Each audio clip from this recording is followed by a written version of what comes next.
Hello everybody and welcome back to Casual Aquatics. Free isn't always free.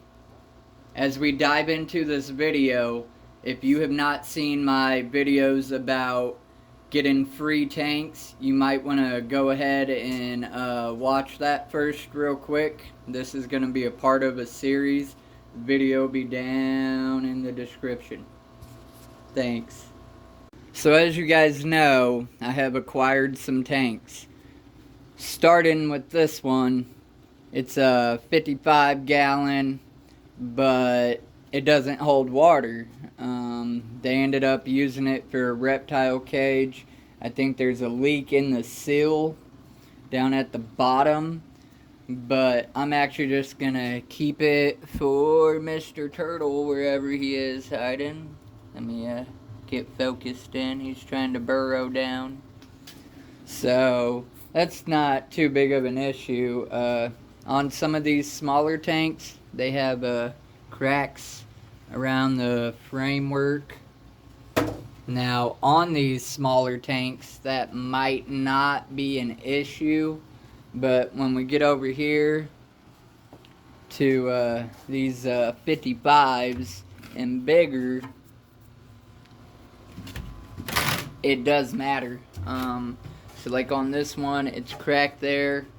It goes down to that. This main support brace is put here for a reason. If you get a tank that does not have it originally on it, then you're probably okay. But if the tank was made with one, then it's meant to hold.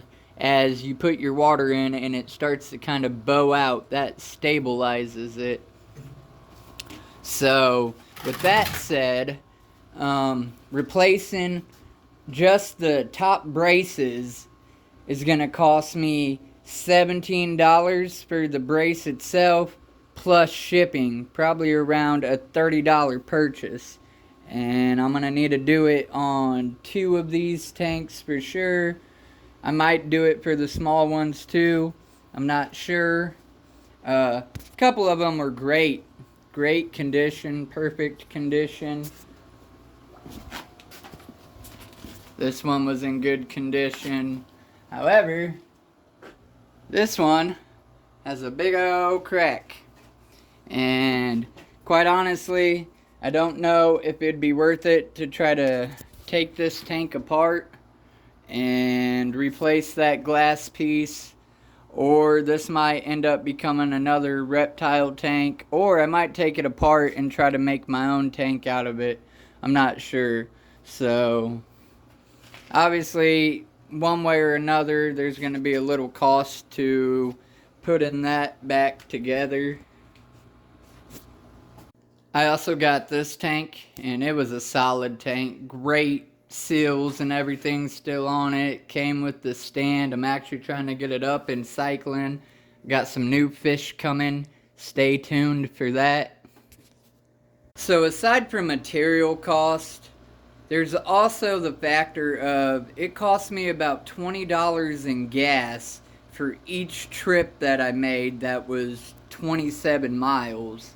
And I made about 2 or 3 of those, so roughly about 60 bucks. Plus it costs your time and effort.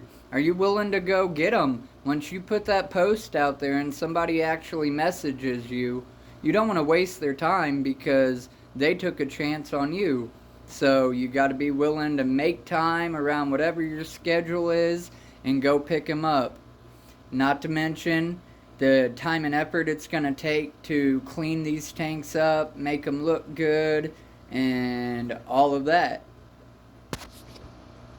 So all in all, free isn't always free, but it can be worth it if you're willing to put the time and effort into going and picking up the tanks, putting out the message to have people send you information on tanks, and taking the time to clean them up, set them up, and then it's from there, it's your choice. You resell it, you use it, whatever the case is, but you validate your effort in it, and it's not as if you're just trying to rip people off. I didn't say you have to give me these tanks. I simply put a post out saying Hello everybody, do you have an old tank sitting in your barn or garage taking up space?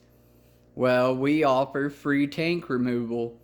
We'll come pick it up and put it to good use, so that way you don't have to throw it away or even sometimes pay to get rid of it. If you put a tank out by the trash, they're not gonna take it. So, thank you very much. I hope you enjoyed this video. I hope to make a little series out of it. And until next time, we'll see you. Thank you.